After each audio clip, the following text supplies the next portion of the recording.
Did you know that the hardest things in life can teach us the most? Today, we're going to talk about something that, believe it or not, all of us will go through at some point: the terrible pain of a breakup. You might be asking yourself why you should think about something so painful. But here's the thing: that pain holds a huge amount of growth and insight potential, a chance to turn our hardest problems into our biggest wins. You may ask, how?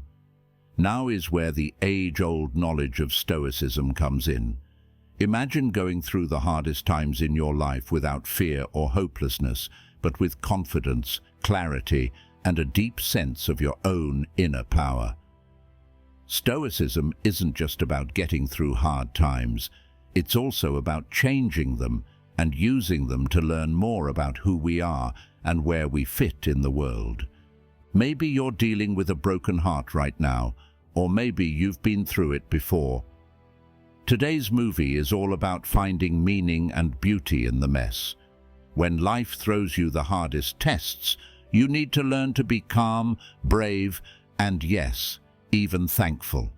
Because everything changes when we change how we deal with struggle. Stay tuned as we learn more about these timeless lessons and find out how to be strong, peaceful, and independent. You've come to the right place if you want to turn your worst times into your best times of growth. Now let's begin. First, let's talk about why it's so painful to break up. Imagine that you've planned out your whole future with someone, including your hopes, trips, everyday life, and important events.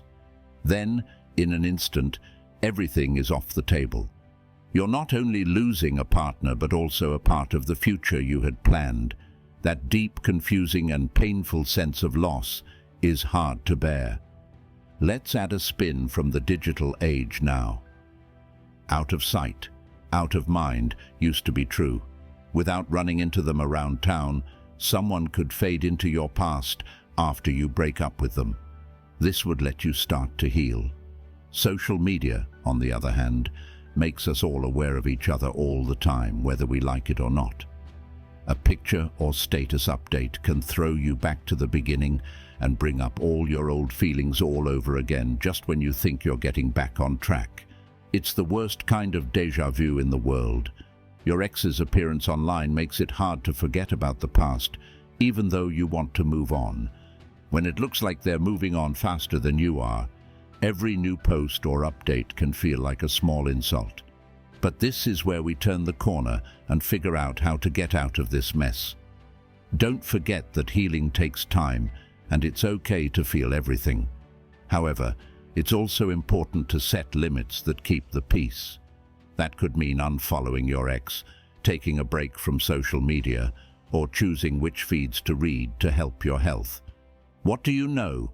No matter how hard this experience is, it also holds a wealth of chances to grow.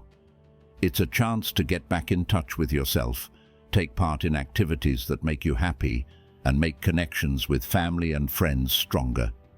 It's time to find out who you are again when you're not in a relationship.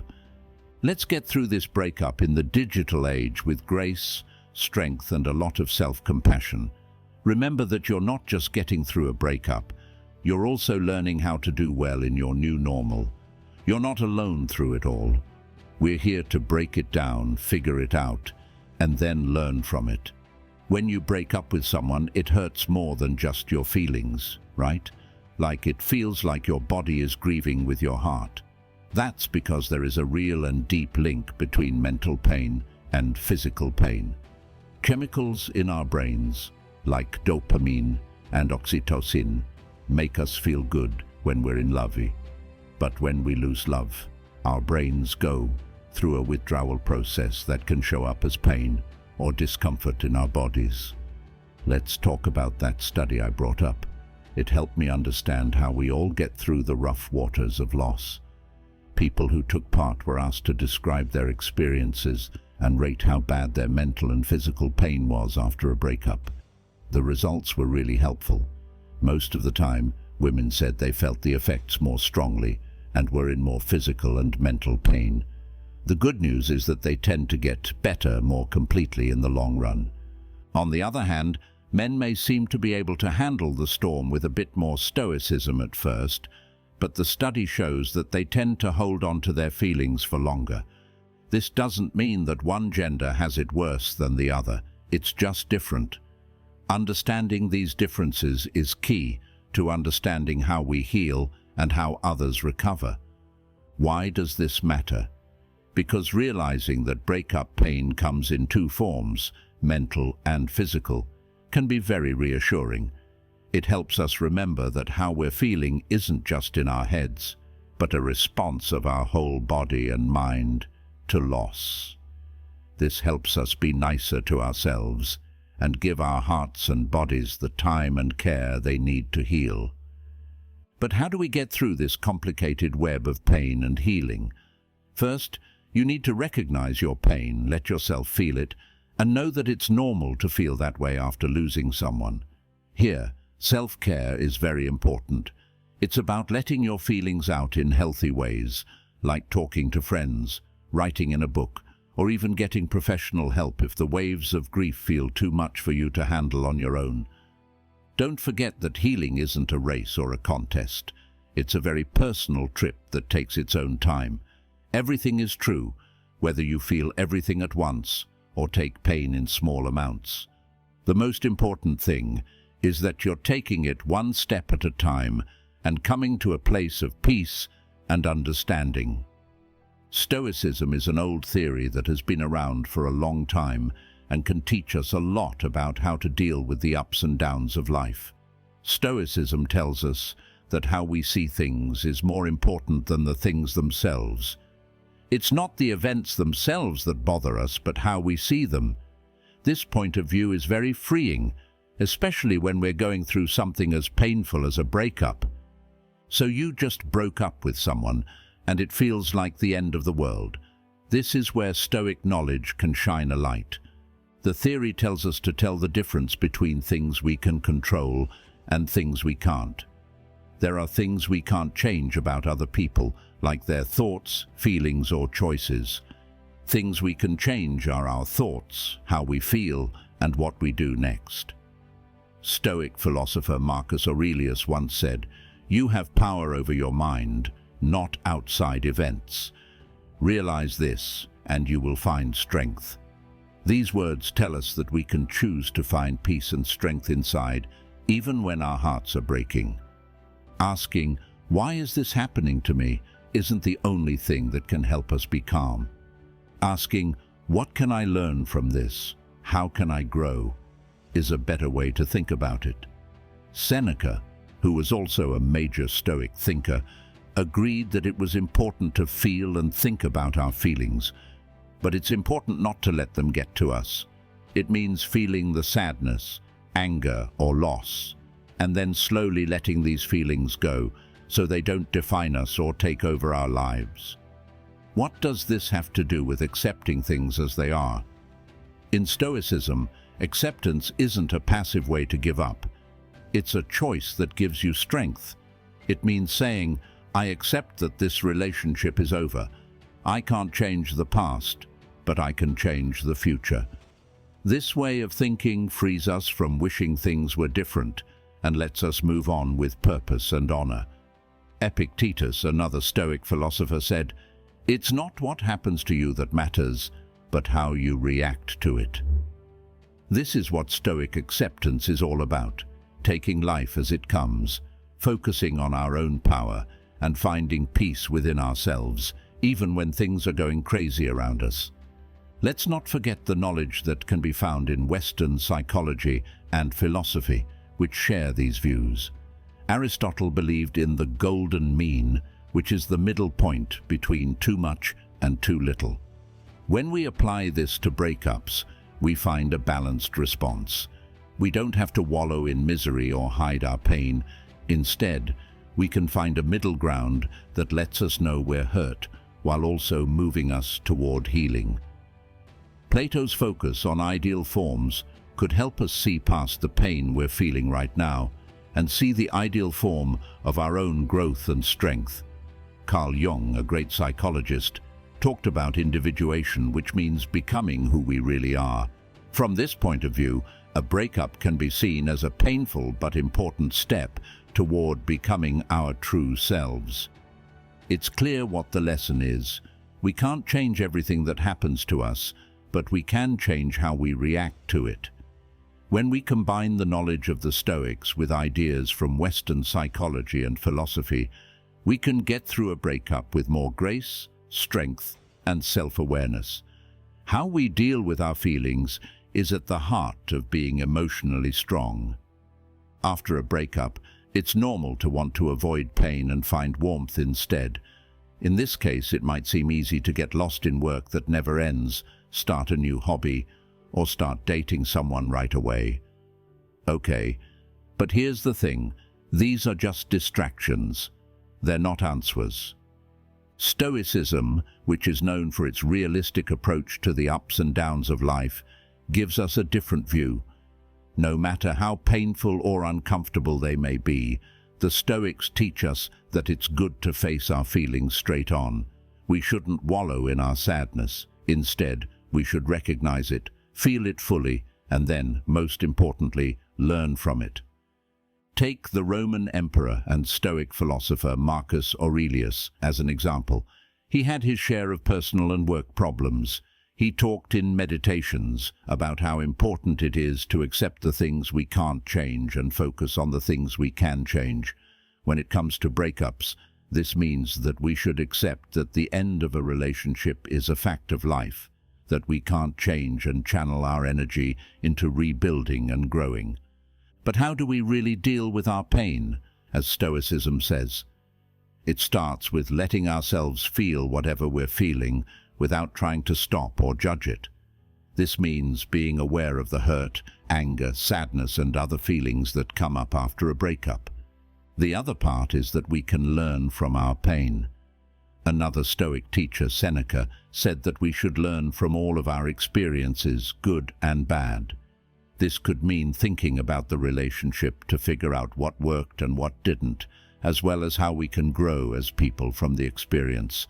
But remember that being emotionally strong doesn't mean you can't feel pain. Although they don't believe in feelings, even the Stoics agree that people feel them sometimes. What counts is how we deal with those feelings. Do we let them define us and make us feel overwhelmed, or do we use them to push us to grow as people? Stoicism shows us that how we see things can make a difference. In the Stoic school, Epictetus was another important figure. He told us that what bothers us is not what happens, but how we consider it. We can start to build mental strength by seeing a breakup as a chance to learn more about ourselves and grow.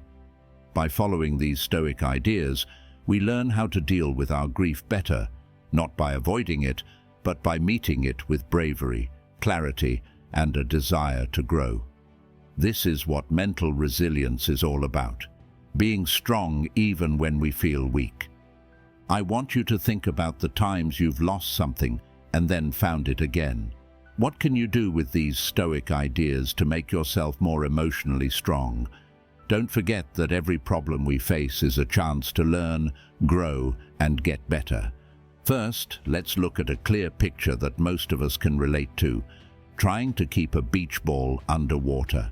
Every time you try, that ball wants to come up, no matter how hard you work. The way we feel is a lot like that beach ball. They will always be there, even if we try to ignore them or push them down. They tend to show up when we least expect it.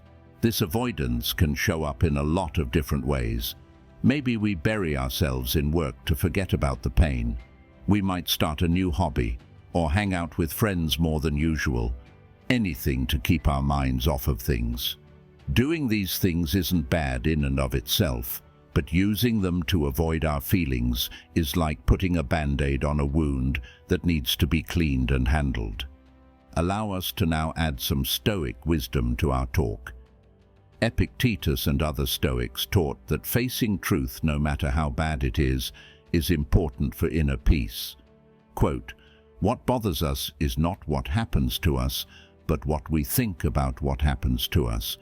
When we avoid our feelings, we avoid both the emotions themselves and the thoughts and beliefs that go along with them. When we face these feelings head-on, we give ourselves a chance to work through them, understand them, and finally accept them in a healthy way. Picture a pet getting caught in a trap. It could hurt itself even more in its panic and desire to get away. When we're in emotional pain, our first reaction might be to rush forward and find any way out. But just like the trapped animal, our attempts to get away can make things worse. We shouldn't run away from our feelings. Instead, we should face them with courage and calm, recognizing that they are there and working through them slowly. One more thing that Stoicism teaches us is how to be patient. Marcus Aurelius, a Roman ruler and another Stoic philosopher, wrote a lot about how to deal with problems in a graceful and strong way. He told us to face problems head-on, not with anger or avoidance, but with a heart that is calm and open. This means that we shouldn't avoid painful feelings, but instead should pay attention to them. Try to figure out where they come from and learn from them. You might think that avoiding something is easier in the short run, but it's not. It offers peace but only gives short-term relief. The feelings we try to hide don't stay the same. They change over time and can come back stronger. Dealing with our feelings head-on helps us handle them and get better. Friends, I want you to accept your feelings, even the ones that hurt. Think of them as agents who can help you understand yourself better. Always keep in mind that facing our darker times is often the best way to grow. People in today's busy world often think that they aren't making progress if they aren't always busy or checking off their list of accomplishments. At times, like when we lose something or break up with someone, we feel like we need to get over it quickly to show everyone that we're okay. But here's something from Stoicism that makes you think. Healing isn't about what's going on the outside. It's not about how quickly you get back to normal, how many new things you've started, or how many happy pictures you post. Stoicism is a theory that has its roots in the wisdom of the Greeks and Romans. It gives us a new way to look at healing. It tells us that the only way to really heal is to go inside. It's about going over our inner plans again, the ones that help us figure out who we are and where we fit in the world. It's like losing a piece of our plan when we lose someone important. The future we saw ourselves having with that person is no longer a goal we can reach. You can really see how wise the Stoics are here. Marcus Aurelius, Seneca, and Epictetus were all Stoics who taught us that we can change our plans and start new paths without the person we've lost. They teach us that we can change how we react to things that happen to us, but not what happens to us. In terms of getting better, this means giving ourselves time to understand our pain, be with it, and slowly find our way through it. It's important to remember that Stoicism doesn't tell us to hide our feelings or act like everything is fine. In fact, it's the opposite. Stoicism says that we should face our thoughts straight on, but not let them take over. Seneca, who wrote a lot about loss, said that we should give ourselves time and space to mourn without letting our sadness take over our lives. Stoicism also helps us see the good in our pain. It means that our tough times, losses, and heartaches can teach us something. They give us chances to learn how to be stronger and more compassionate toward others who are going through the same things we are. Since you're still healing, I want you to take a moment to think about what your inner map looks like right now. What paths are no longer there? What new roots could grow? Remember that getting better is not a run or a contest. The process is very unique and takes its own time. What do we learn from this? It's okay to be sad, weep and grieve, whether you follow Stoicism or are just trying to get through the day. But also know that you can get better and more resilient with time and thought. Don't be afraid to feel, but also keep telling yourself that this pain will go away. The Stoics said that we only have control over how we react to things that happen to us, and how we react is what makes us grow, gives us power, and sets us free.